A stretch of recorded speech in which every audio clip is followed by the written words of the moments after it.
Hey, stuffers. If the definition of irony is building a safety feature that guarantees explosion, then Chernobyl is basically the Irony Olympics. Alex here, and welcome back to Stuff with Alex.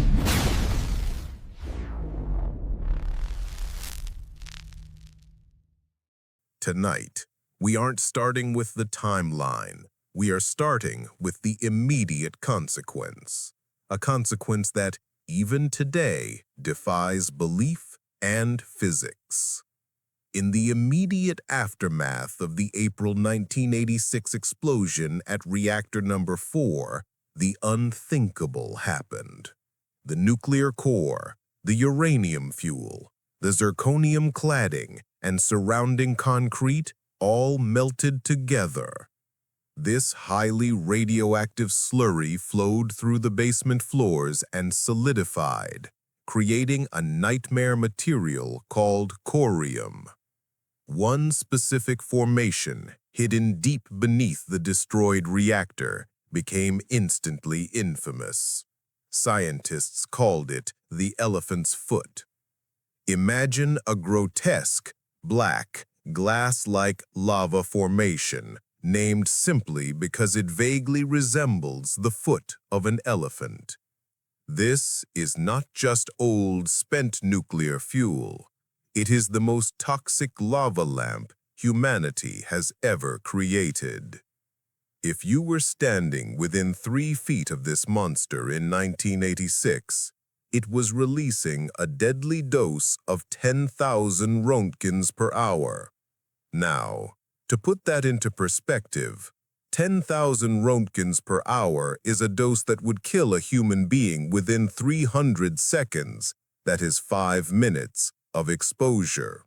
Forget the 5-second rule. This is the 5-minute rule, and the prize is a one-way trip to the afterlife.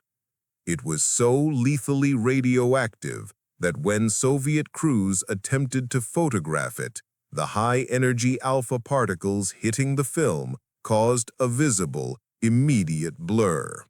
No living cell, microbial or otherwise, could survive that proximity.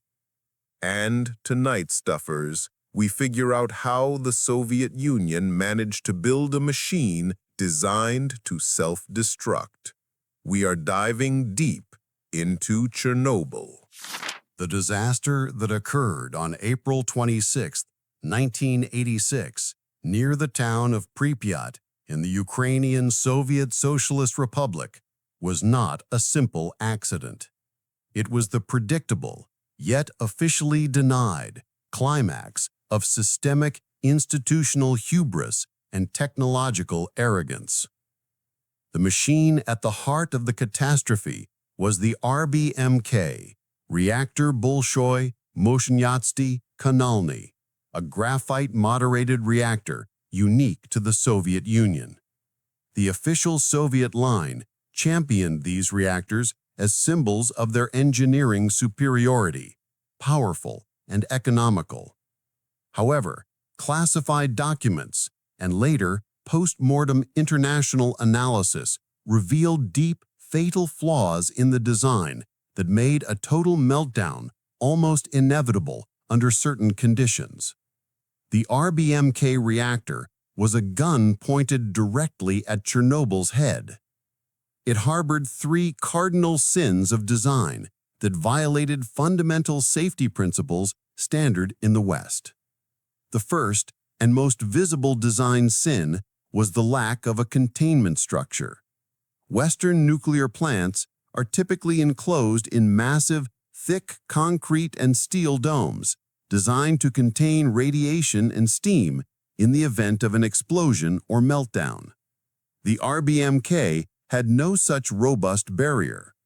Because of this architectural oversight, when the core exploded, 5% of the radioactive material was immediately released into the atmosphere, allowing radionuclides to spread across the entire northern hemisphere. As Alex might put it, they basically built a powerful pressure cooker and left the lid off, hoping the steam would be polite enough to stay put. The second sin is related to the moderation system. The RBMK used water for cooling and graphite blocks to moderate or slow down the neutrons, maintaining the nuclear chain reaction. This system was problematic. If the coolant water was lost or turned entirely to steam, the graphite moderator blocks kept the reaction going. Worse, graphite burns, and when the core was breached and air entered, the graphite ignited, contributing to the emission of radioactive materials for days. The third, and arguably the most lethal flaw, was the positive void coefficient. This is the ultimate technical villain of the story. In almost all standard Western nuclear reactors, if the coolant water starts to boil and turn to steam, a void, the reactivity of the core drops, shutting down the reaction, a safe, negative feedback loop. The RBMK inverted this logic.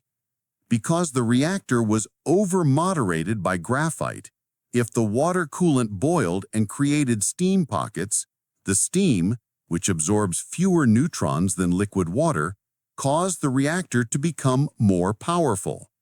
This created a deadly positive feedback loop.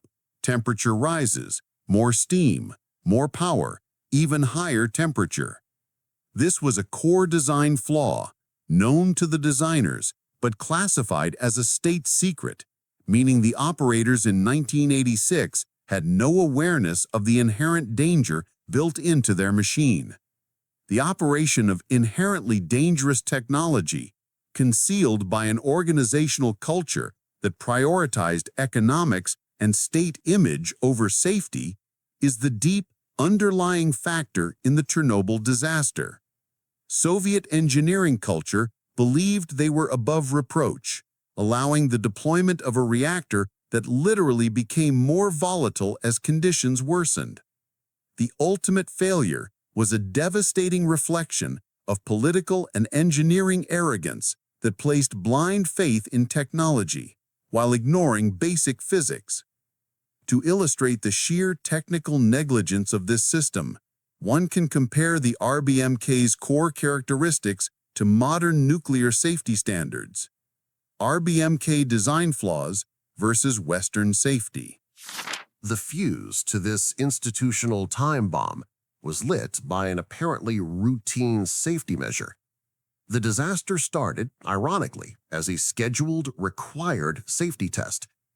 Reactor number 4 was undergoing a routine shutdown for maintenance, and operators decided to use this time to perform a test designed to simulate a power failure. The specific goal was to determine if the residual rotational energy of the plant's still spinning turbines could generate enough electricity to keep the vital coolant pumps running during the brief period before the emergency diesel generators fully kicked in. Preparation for this test began on April 25, 1986, starting with the reduction of power at 1 a.m. In preparation for this test, the plant operators committed several severe violations of safety protocol. The most significant, though not the direct cause of the explosion, was the disabling of the Emergency Core Cooling System, or ECCS. This was done to prevent the system from interfering with the specific parameters of the test, but it severely worsened the impact when the situation spiraled out of control. Possibly due to operational error or shifting political demands for power output, the reactor's power level dropped precipitously to a critically low level of about 30 megawatts, far below the stabilization range of 700 to 1,000 megawatts.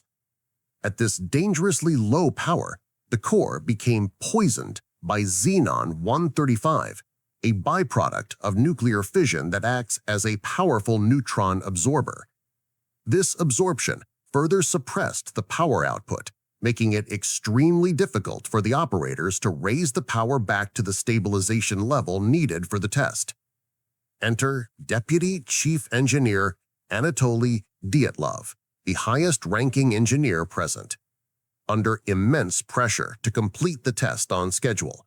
Dyatlov and his team took desperate measures to overcome the xenon poisoning. They manually switched off automatic power regulators and then manually pulled out nearly all the control rods from the core. If nuclear physics were a polite negotiation, Dyatlov just went full, "What are you gonna do, stab me?" They essentially bypassed every safety mechanism they could, leaving the reactor operating in an extremely unstable state with virtually no control mechanisms remaining. At 1:23:40 a.m. on April 26th, the turbine test began. However, the reactor was running so poorly and so far outside its operational envelope that it was minutes from destruction. At 1:23:58 a.m., an operator initiated the AZ5 button, the Emergency Shutdown Sequence, or SCRAM. This action, intended to save the reactor, sealed its fate. The control rods in the RBMK had a final classified flaw. The tips of the rods were made of graphite, while the remainder contained the neutron-absorbing material boron carbide. When the AZ5 button was pressed, the rods began to descend. For a brief, fatal moment, the graphite tips displaced the remaining coolant water at the bottom of the core. This temporary displacement triggered the positive void coefficient. Instead of shutting down, the core experienced a massive, instantaneous, and uncontrollable power surge. The heat increase was so sudden and violent that it ruptured the fuel elements. This directly led to the first major event, a massive steam explosion that vaporized the remaining water and coolant. This explosion immediately destroyed the core and blew the 1,000-ton roof clean off the building. 2 to 3 seconds later, a second, more powerful explosion occurred, possibly fueled by hydrogen buildup from the reaction between steam and metal, completing the reactor's destruction. Walls and equipment collapsed, dozens of fires started, and radiation began spewing into the night sky. The fatal sequence demonstrates that operator error, while certainly present through regulation violations, was merely the proximate cause, the match lighting the fuse. The underlying, deeper cause was the reactor's design itself, amplified by institutional pressure that mandated employees pursue production goals, even if it meant disregarding regulations. They were unaware that the ultimate safety mechanism, the AZ5 button, was actually a self-destruct trigger when the reactor was running at low power and poisoned. Drop your wildest theory in the comments. Was this pure accident, or did Soviet engineering guarantee this failure from day one? Let me know below before we dive into the cover-up. In the immediate aftermath of the explosions, a crippling level of denial took hold, illustrating the systemic dysfunction inherent in authoritarian bureaucracies. Despite the reactor building being visibly demolished and massive graphite chunks, core material, littering the ground, the nuclear engineer initially in charge insisted that the reactor core was still intact. This deep denial persisted up the entire Soviet command chain for days. Officials, unwilling to deliver unpleasant truths to their superiors, adhered to the politically desired narrative of stability and technical infallibility. The policy of concealing the truth surrounding the Chernobyl accident was formalized at the highest levels of the Soviet regime. Internal KGB archives later revealed a memo dated July 28, 1986, which explicitly dictated what information was forbidden from publication in the Soviet Union. This included details on the radiation situation, the contamination, the scale of the decontamination work, and the radioactive contamination of the natural environment, food products, and feed. This was a textbook example of a system where individual bureaucrats risked dismissal if they did not hide inconvenient facts, thus ensuring the unpleasant truth never reached the public or, effectively, Moscow's highest ranks. The most criminally negligent display of this denial was the holding of a massive public parade in Kiev, a major city exposed to high levels of radioactivity, to maintain the illusion of control and stability. This conscious decision to expose citizens to dangerous contamination underscores how the cover-up became a direct public health disaster. The Soviet government's ability to control the narrative was abruptly shattered just 2 days later, not by internal dissent, but by the relentless march of physics. The resulting fires and core breach had lofted radioactive materials high into the atmosphere, where wind patterns carried the contamination. Radionuclides were measurable across the entire northern hemisphere. On April 28, 1986, the Soviet denial ended, exposed 1,100 kilometers away in Sweden. A worker at the Forsmark nuclear power plant in Sweden set off highly sensitive radiation monitors. Initially, Swedish authorities suspected an accident at Forsmark itself, but quick analysis revealed the radiation signature pointed 800 miles eastward toward the Soviet Union. The wind had carried the radioactive dust, contaminating the grass the worker had walked through. The fact that a Swedish guy's shoes saved Europe from remaining in the dark is peak Cold War embarrassment. Only after the accident became an undeniable international event did Moscow admit, in the vaguest of terms, that a problem existed. The subsequent international response was chaotic and uncoordinated. Without reliable data from the source, countries outside the Soviet bloc struggled to manage the fallout, particularly concerning contaminated food. The variety of inconsistent solutions among nations created mass confusion regarding food safety guidelines, illustrating the critical need for global disaster coordination. The political consequences of this deception were catastrophic for the Soviet Union. At the time, General Secretary Mikhail Gorbachev was championing reforms like glasnost, openness, and perestroika, restructuring. The Chernobyl disaster and the state's reflexive decision to conceal the truth immediately contradicted the policy of glasnost. The need to withhold information exposed the fundamental hypocrisy and weakness within the Soviet system. This act of denial shattered public trust both domestically and internationally, challenging the legitimacy of the regime and fueling the political changes that analysts now believe made Chernobyl perhaps the real cause of the collapse of the Soviet Union.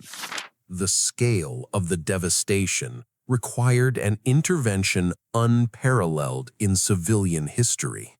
Once the existence of the accident was begrudgingly acknowledged, the Soviet state deployed hundreds of thousands of personnel, soldiers, miners, engineers, and volunteers, who became known as the Liquidators, recovery operation workers.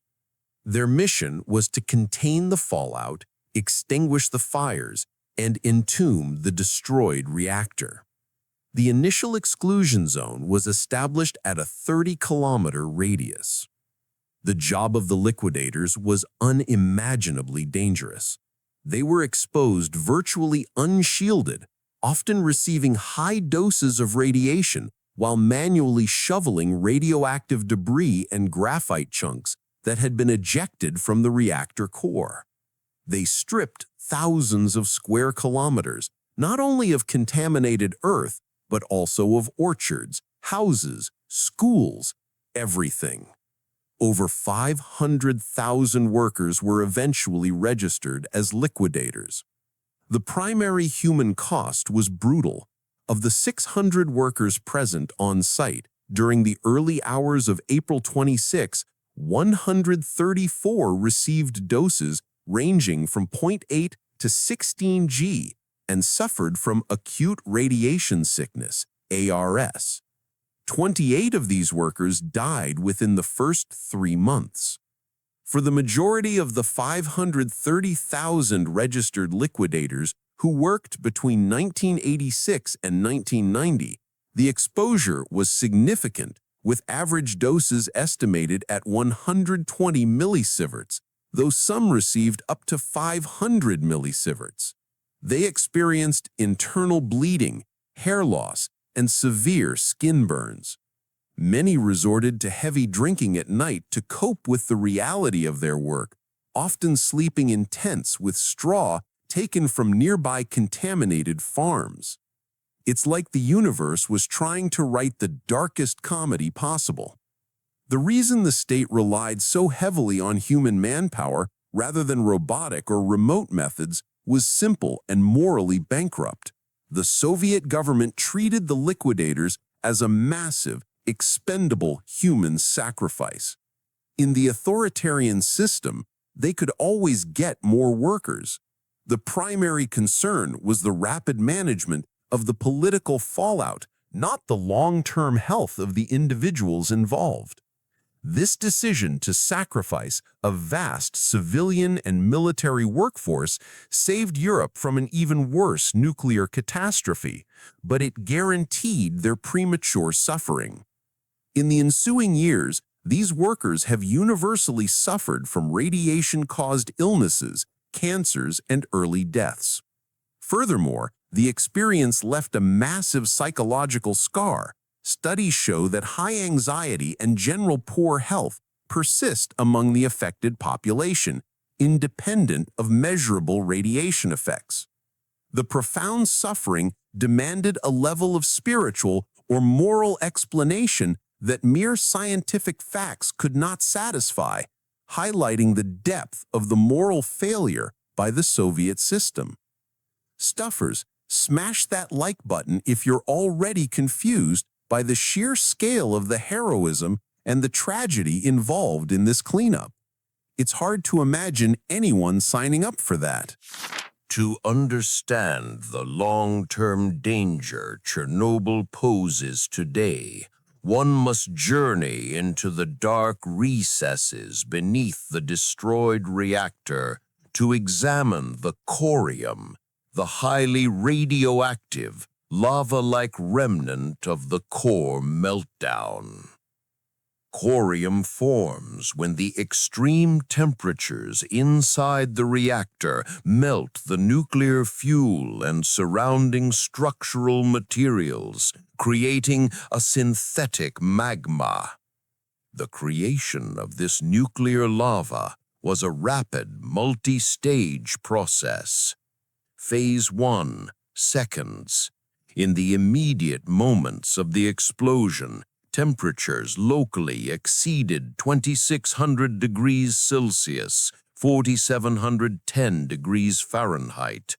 A zirconium-uranium oxide melt formed from about 30% of the core's original material. Phase 2, 6 days. Over the next week, the molten mass interacted heavily with silicate structural materials, sand, concrete, and serpentinite. This chemical mingling created the dense radioactive lava that now defines the hazard. Phase 3, breakthrough. The incredibly hot material burned through the concrete protective floors and flowed down into the lower levels of the reactor building, where it solidified into numerous formations, including the famous Elephant's Foot. The Elephant's Foot formation, which is approximately 10% uranium by mass, is the most concentrated symbol of the catastrophe. While its initial external radiation fields were immediately lethal, 10,000 R per hour, the danger it poses today is evolving, creating a persistent and complex challenge for modern containment. Currently, the corium mass still poses a significant external gamma radiation hazard, largely due to the presence of fission products like cesium-137. Workers managing the site must take extreme precautions against this penetrating radiation. However, the more insidious long-term threat comes from the gradual degradation of the corium itself. The foot contains long-lived alpha emitters, primarily uranium and plutonium. While alpha radiation is the least penetrating form, unable to pass through skin or even air effectively, it becomes the most damaging if the radioactive particles are inhaled or ingested. The material is chemically unstable.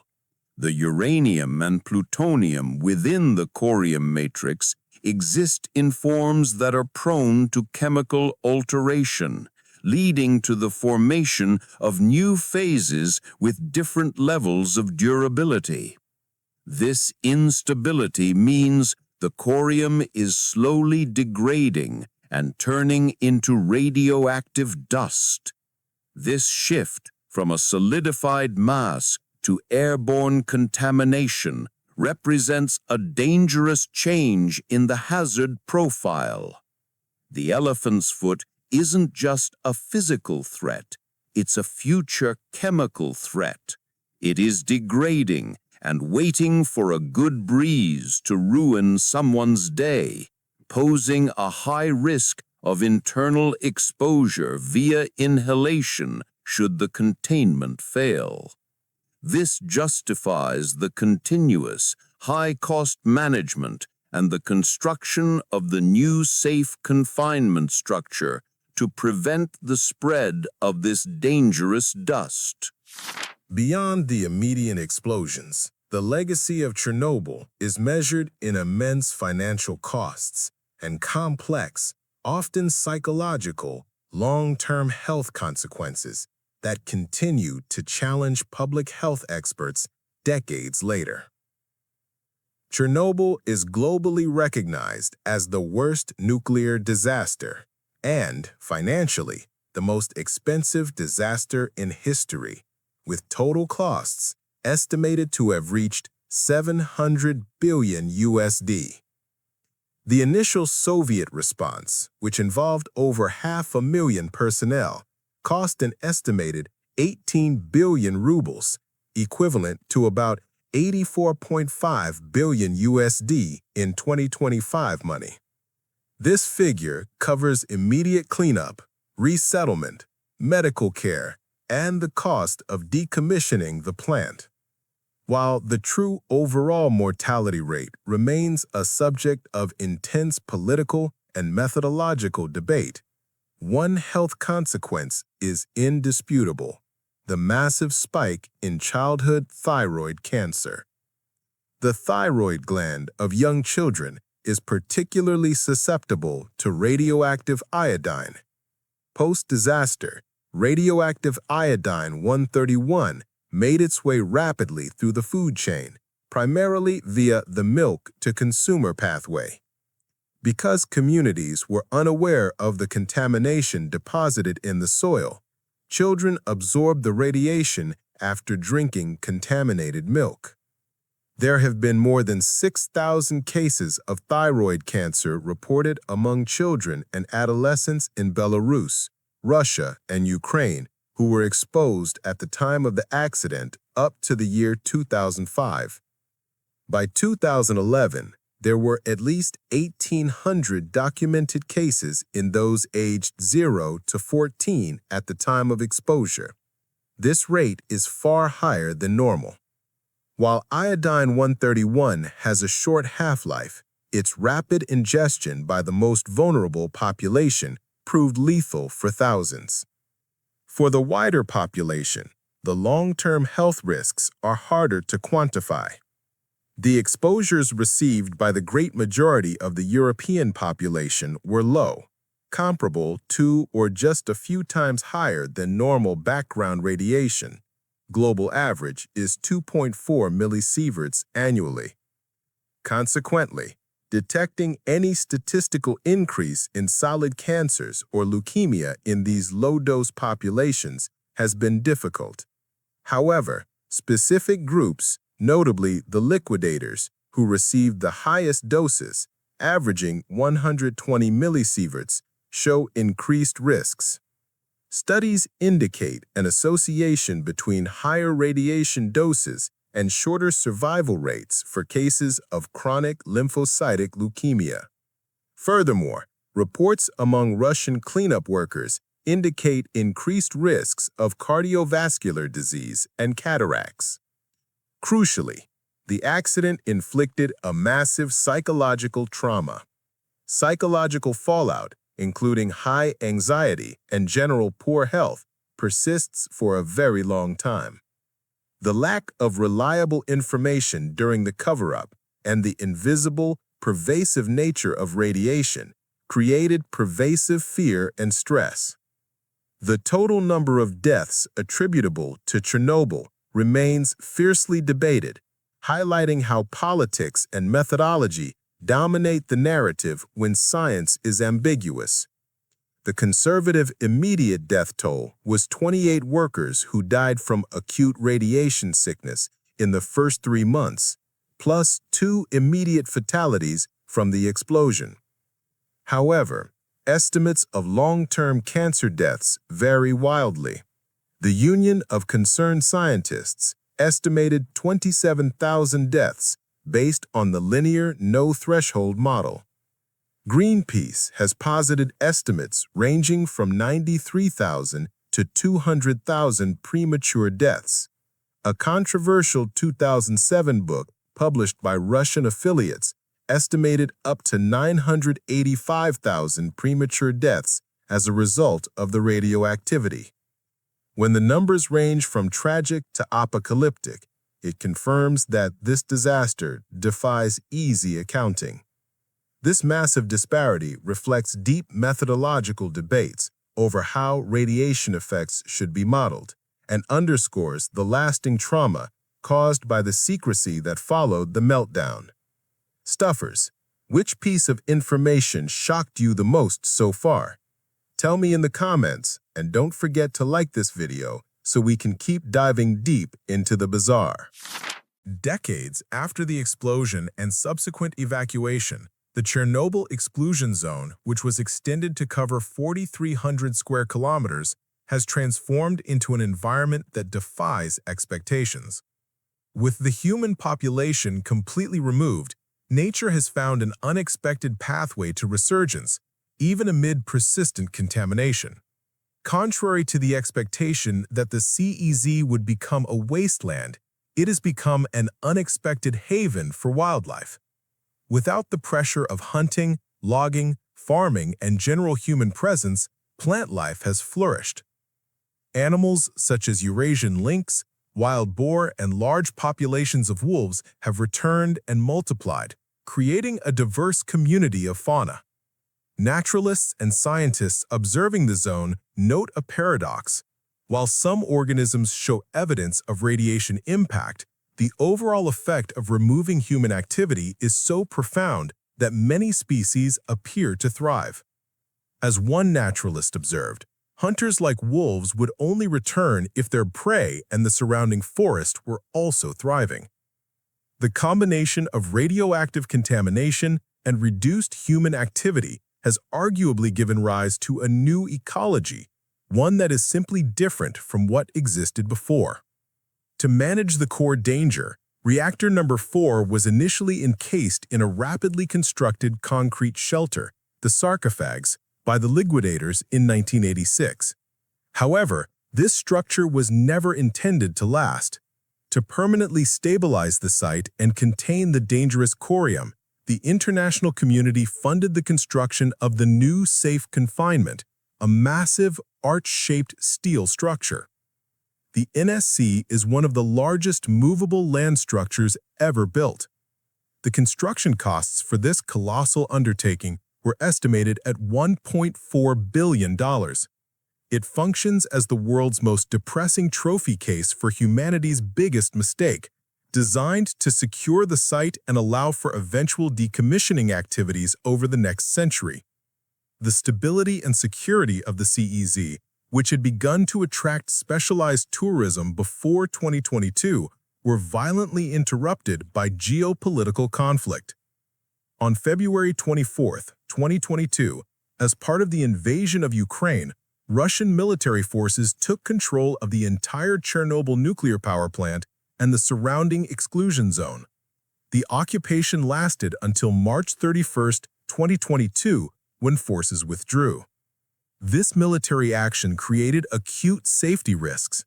The constant management required for the decommissioning process demands a large workforce and reliable external power for critical systems, such as the cooling apparatus necessary for the stored spent nuclear fuel.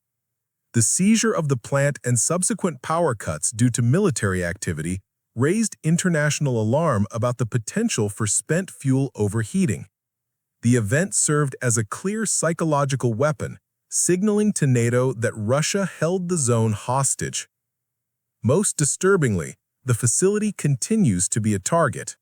Ukrainian authorities reported subsequent damage to the new safe confinement arch following a drone strike. The strike ripped a hole larger than 500 square feet in the NSC's external and internal cladding, specifically damaging the area above equipment vital for the remote operation of the confinement structure. Nuclear experts called this one of the most dangerous incidents since the conflict began, as it compromised the NSC's safety boundaries and protection from external hazards. This current threat is a profound illustration of irony. A nuclear accident born from systemic failure and secrecy is now physically threatened not by the decay of the 1986 structure, but by modern human conflict, which risks undoing the multi-billion-dollar efforts to contain the original catastrophe. As a result of the ongoing hostilities, tourism to the exclusion zone remains indefinitely halted. Chernobyl, the most expensive disaster in history, serves as a monumental, chilling lesson. It was a tragedy born not just from operational errors, but from systemic flaws in both the physics of the RBMK reactor and the political architecture of the Soviet Union. The catastrophe was a direct result of a culture where technological overconfidence and institutional denial reigned supreme. The entire sequence of events, from the classified fatal design flaws, the positive void coefficient, to the refusal to warn the population after the explosion, was rooted in the arrogance of a state that believed its engineers were infallible and its control over information was absolute. The state placed unwarranted faith in the reactor due to a culture of engineer veneration, fostering a deep delusion that mistakes could not happen. The disaster reminds us that even with the greatest technology, when we trust too much in our own might and hide our flaws, we are heading for a fall. The lessons of Chernobyl are universal, pointing toward the painful cost of pride and the necessity of humility for genuine wisdom. In the midst of unprecedented scientific capability, the Soviet system attempted to defy reality, whether through faulty physics or institutional denial, and the consequences were immediate and enduring. The story of Chernobyl tells us that whenever human systems fail to admit error or refuse to acknowledge limitation, destruction is often the final consequence. There's a principle as old as time about this very thing, something my mother always told me, and it's perfectly encapsulated in a timeless piece of wisdom that stands outside of time, politics, and physics. It is found in Proverbs chapter 16, verse 18, which says, "Pride goes before destruction, and a haughty spirit before a fall." Okay, thanks for watching. Peace out. Goodbye, guys.